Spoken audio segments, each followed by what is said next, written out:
been with EDQ just 3.5 years, so going on 4 years next March.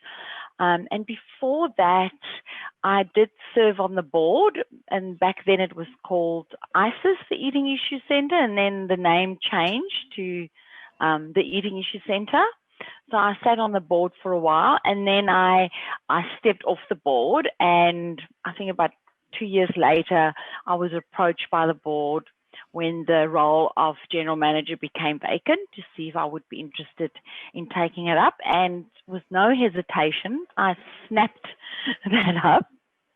So I've had a long history with the Eating Disorders Queensland, or ISIS back in the day.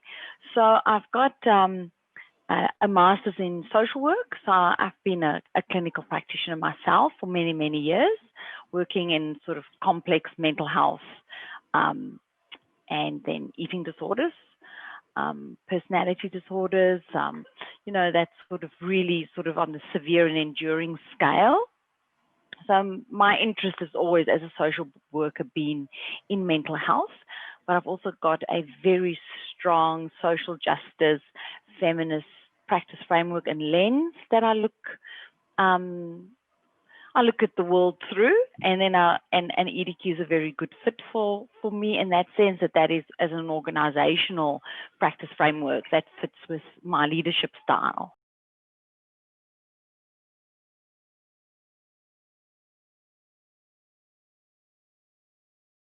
So I think, and we've always been that organization that sat alongside a very purist medical model. And we actually very much advocate that there are a different model and a different way of looking at eating disorders through that lens of social constructs, and how we view eating disorders as not just an individual pathology, but rather than how it looks in the environment and the conversation we have around particularly women's bodies and the expectation of how women should look and act. And we know that that shifted a lot to the marginalized groups like our LGBTIQ, our Indigenous groups, African American population, and then of course men have come to the forefront as well. So although we've got a strong feminist lens that we look at eating disorders through, we know that men are also affected in it, and that's where equality and equity and transparency and all of that comes into play. So EDQ is very much around what does the environment bring to the person and their eating disorders, especially around complex trauma. And that for us, yes, it is about the food. It is about encouraging good nutritional intake, but we don't purely concentrate on that number on the scale that indicates renourishment. It's very important, and that's where our GPs and our psychiatrists step in. But for us, recovery is around that, you know, my thinking, what do I think, what, you know, the disordered thinking around eating, and relational, my relationship with food, my relationship with my environment, and connectivity to community. We've got very, very good relationships with our clients' teams, the psychiatrists, whether they go into hospital for renourishment, their dietitians and their GPs that play a different role, and we put them all together, and EDQ comes in with that perspective of, like I said again, what are those dominant discourses that we really need to talk about.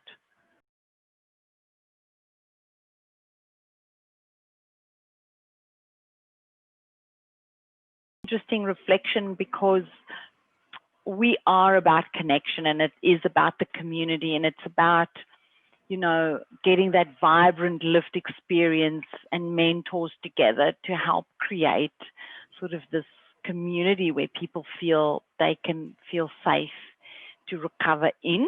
So, you know, we try and create this space where people can have a voice, and we try and create a space where people feel connected to the community to help with recovery. So that was really, really hard, because we literally we packed up in one day to move everything onto telehealth, and it was quite awe-inspiring to see the resilience of the team, knowing that this had to happen. So we packed up on the Monday, the 23rd of March. The morning we had a meeting. That afternoon, sessions were happening. So it's a bit of a blur to think that we actually did that, and we didn't lose a day of service delivery, not one day. So we quite impressed them. So we had very good, solid policy and governance in place. I still clearly remember looking at the infectious disease policy and going, why would I need this? Actually, a month later, we were drawing on that infectious disease policy. And Queensland Health, we've been fortunate. Queensland Health has always funded us that we could deliver telehealth, because we have got this massive rural remote community in Queensland. So we've always had a telehealth platform that we did our regional work on. So that was okay, because fortunately, again, we had the policies in place. We just upgraded them to, because this time people are doing it from home. So it was just ticking all the boxes that everyone's professional bodies require, safety and security and privacy. Groups were a bit difficult, and I think we went in with that with a bit of trepidation, but I think the clients were really keen enough to keep contact. So we moved our groups online to smaller and more frequently. And the good part is we could run groups during the day, where usually our groups would all be after hours, because our clients would be either working or at uni or, So we also had more no-shows, so people would actually come to the groups, come to their sessions, because they would be available. And that took away a lot of that anxiety of having to get into the car and drive. And so we did a lot of work around setting up your own space to make it feel comfortable, but also a space where you can say, I'm finished with counseling now, or I'm finished with the group, I can move on. And the practitioners were great. They did a lot of fun things on Zoom, funny hats and drawings, and the breakout rooms in Zoom.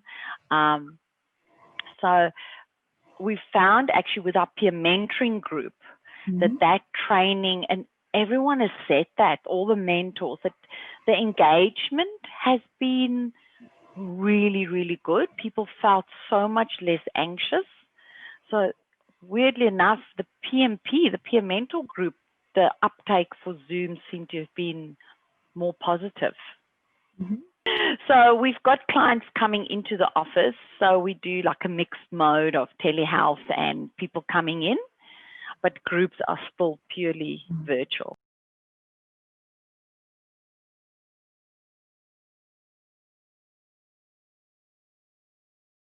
So if I just look at Q1 last year compared to Q1 this year, so this is more than just calls. This is actual client contact. So you must have at least received one service in the reporting year, and we are up by 54%, which is quite significant. And that is in sessions, in engagements with clients.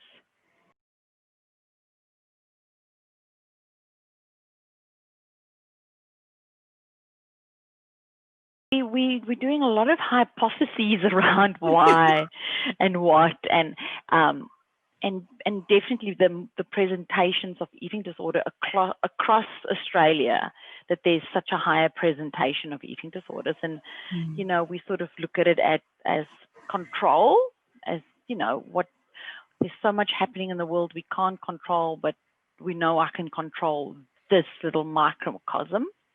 We also feel that our clients' isolation is not great for an eating disorder. We know they thrive in secrecy.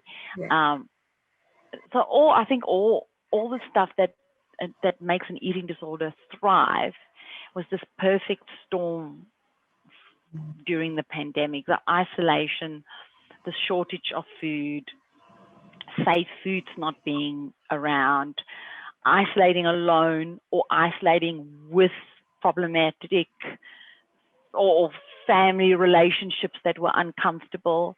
I think they all just became, like I said, a perfect storm for eating disorders specifically.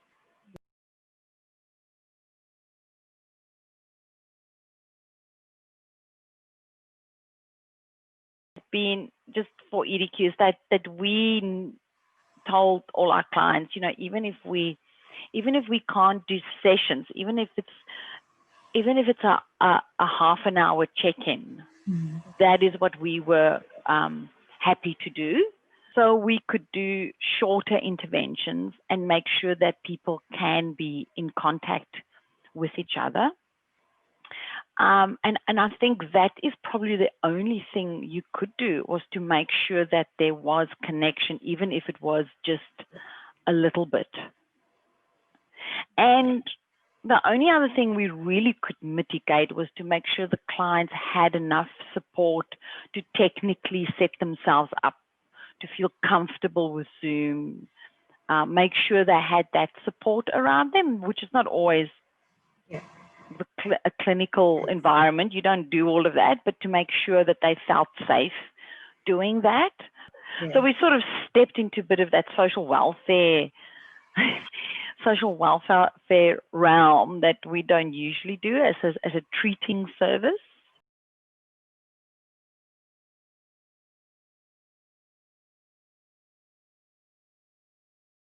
Clients have dealt with their trauma, and that's an ongoing recovery journey for them.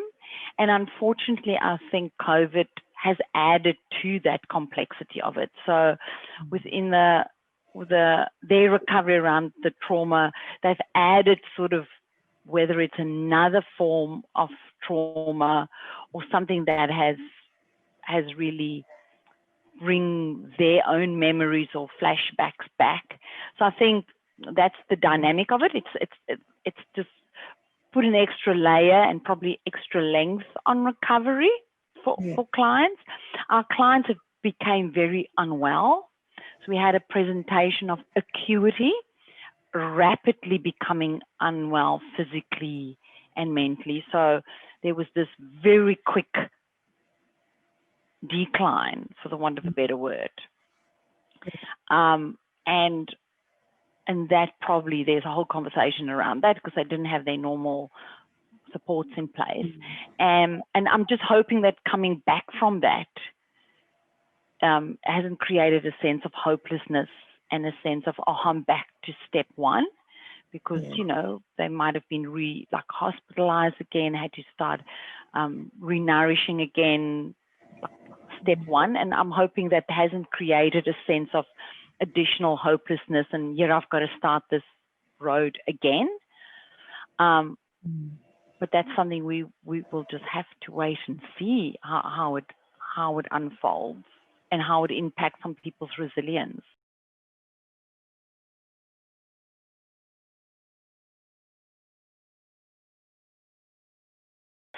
It was really, it seemed okay. It really did. There were definitely clients who would say they preferred not to do it and wanted to do face-to-face, but those were in the minority, really. And once we came back in August, those clients re-engaged quite quickly because they could come back into the office. But the anecdotal feedback we've gotten, and if I look obviously at our numbers, because even if I pull different stats during sort of the height of COVID, when we were all in lockdown, which was March, April, the contacts were up by 70%. So what that tells me anecdotally and just from contacts, that it wasn't, people still used it. They still wanted to do it. Like I say, we've very much got, I would say, about a 50-50 take up on it. I can have a lunchtime session. I can useful. pop on and do peer support at lunchtime, where usually that's just not in your, you know, in your frame of reference. So I think it's created this sort of agility and innovation that we all didn't think was possible.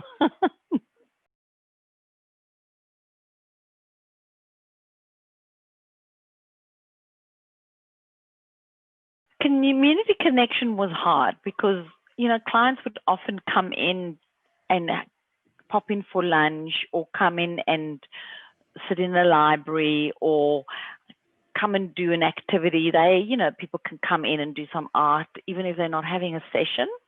Although we don't run a drop-in, but if you finished your session and you wanted to stay and have lunch, or you wanted to come and work on the collages or something like that, people could do that. Yeah. And that was hard for a lot of people, that that little touch point was missing. Yeah. And you can't actually do that during a Zoom session. Like, how do you do? And you know, we do a lot of the creative art stuff through Zoom now, and we'll make prep little art activities, and people can come and pick it up. But that was a learning curve. We sort of started learning, doing that as we went around, as we went through the pandemic, you know. So it all came to the end where we can do this. Oh, we never thought of this. Yeah. But that's not easy. It's, you know, all our events used to be a massive time for people to come together, like WEDAD, BIEDAW, or Women's Day, all of that. People come together, we all put our t-shirts on, you do art, you do something exciting. And this time around, it was all via Zoom or via Facebook or Instagram, which people attended, absolutely. And you get big numbers, but it's not the same as your early morning breakfasts together, or our yoga, the trauma-informed yoga. We stopped that completely, because how do you contain somebody's trauma while they're sitting and doing body movement, but they're sitting so far away from you? And the same with community table, the meal support program. We stopped the group component of that completely, because that is just not something we felt was safe to run via virtual platform.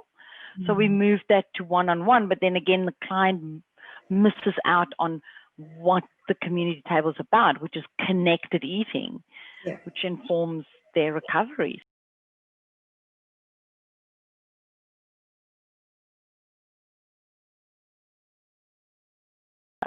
So WEDAD, World Eating Disorder Action Day, we did that whole week of online conversations.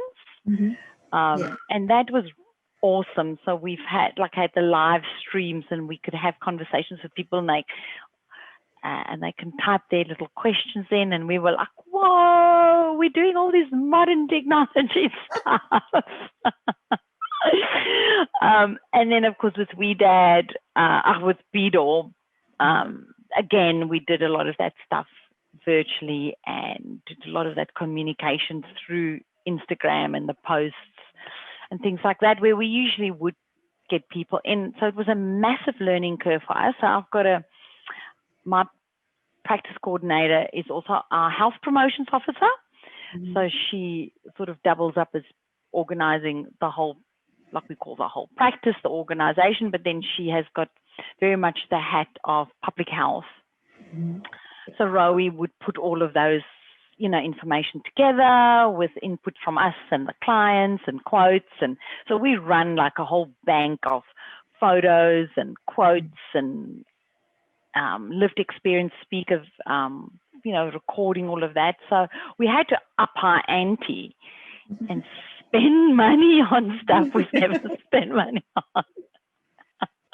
So the big learning curve has been this whole social media and running campaigns and events on social media, and making sure they targeted intervention. Early intervention prevention doesn't just happen in a formalized setting, like going to a school or having an event, that social media and media is where people are at. And if you look at those numbers, they were, there's no way for one session. We ran 5 sessions and they had over 300 views each session. Like, you just don't get that in place-based activities, because we as an organization are so passionate about the weight stigma and anti-diet culture, and how do we get that message out? You've got to get it out where people are at, which is on social media.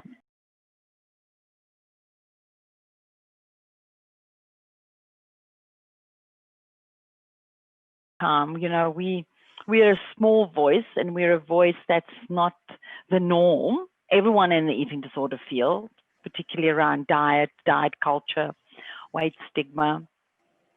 And it's just to be persistent, and that's why BIEDAW is so important for us, because that's the time we can put the banners up on the bridges, and we can go and have conversations on the radio with people and do the interviews, the stuff that, like I say, we don't normally do. But what we also need is the community's conversations to stop around weight, the biases, the stigma, the health indicators around that. That's how we're going to stop some eating, not all of it, because we've got people with trauma, but that is how we're going to stop a lot of disordered eating and eating disorders, is that if the community can just commit to the right conversation. How do we have that? That's the stuff we are all, yourself, Butterfly, and all of us are working at.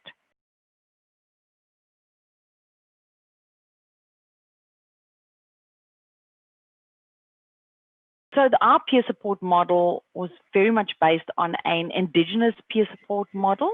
Yeah.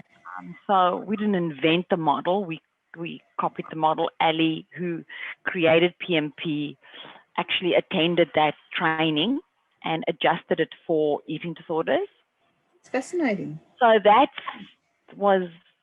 started, the first PMP was in 2013. We did a pilot in 2012 and then a full run of 6 months in 2013. That's what the data runs back to. Storytelling is so core to the narrative approach that your Indigenous communities took, and having that little, like sort of those programs where you have like a big sister or a big brother kind of thing walking next to you. So it's a model of a mentor or a leader that can show you the way. And Indigenous background is like there's an elder that shows a person a way to walk, and we looked at the mentor as somebody who can walk alongside, show them the different pathways that they took, and they all have their own pathway, but they've got choice in what's worked for maybe the mentor, and it could possibly work for them, but also how to manage their own recovery with their own strength. So it's just evolved. It's stuck very much to that model. We haven't really changed that model. The only thing that we've really just increased over the years is that training for our mentors and making sure we support them very, very well, that their recovery always stays as stable as possible.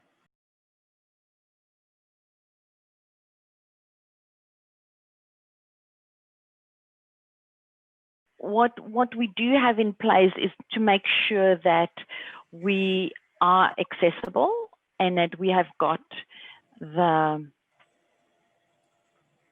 we've got the physical present offices that are accessible to everybody, and we make sure people can see it's accessible. So you have all the visual signs up, whether it's the flags or the sayings, to make sure people know that this is a place where everyone is welcome, and it's about access, and it's about equitable services to all. We do have a policy that we will in our waitlist, people from an Indigenous community or a rural community will get treatment, ahead, like we would in our triaging. When we do triaging and we check acuity, we check for the marginalized groups, and they will get treatment as soon as possible. Because often those rural communities are your Indigenous communities, and they don't have an equitable access to services, where if you're living in Brisbane, you possibly already have got a psychiatrist or a GP, where if you're living in Cairns, you probably don't have any support. Communities out there that aren't actually coming to the service because that's not within their culture. To talk about eating disorders, or even you have language around eating disorders. So we've made, we've got a really good relationship with IU. So they the Indigenous Health Institute for Indigenous Health Network, and their active birth. They've got an active birth clinic. So a lot of their mums who's about, you know, they are having babies or they're about to have babies, we get a good referral pathway through them for young moms who've got eating disorders and they want to work on that during pregnancy, after pregnancy. With our move now being back in West End, we're sitting very much core on near Musgrave Park, which is Indigenous land. So I think we're back to being more visible.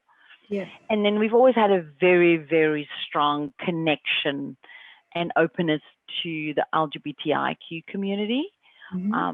That's always been a strength, I would say, of ISIS and of the Eating Issue Centre. But there's work to be done. There's definitely for us in this space, work to be done. We make sure now, like when NAIDOC week is on, that we present at NAIDOC and be there and have those conversations and have the connections, you know.